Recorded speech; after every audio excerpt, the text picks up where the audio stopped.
बदमाशी छोड़नी है कुछ दिन तक, का समझ ले हमार दिन खराब आ गई। कि बदमाशी छोड़नी है कुछ दिन तक, का समझ ले हमार दिन खराब आ गई। तेऊ सुन बता दे सबके, मार्केट में असली बाप आ गई।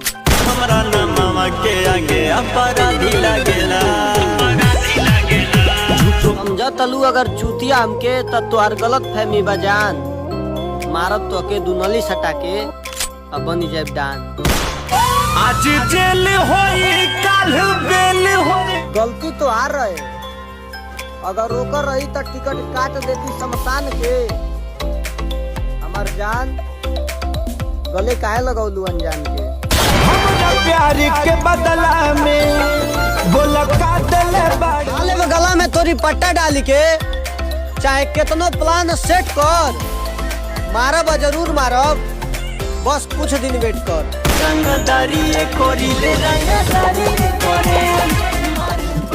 जोना जिला के हम बनी वही जिला के हमार सार आई बतिया हम ही नहीं जानत, आ जाने पूरा यूपी बिहार बोला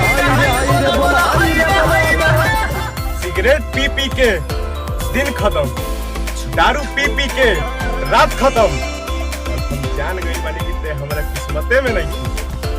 बस बात खत्म। कब नहीं पूरा भइल।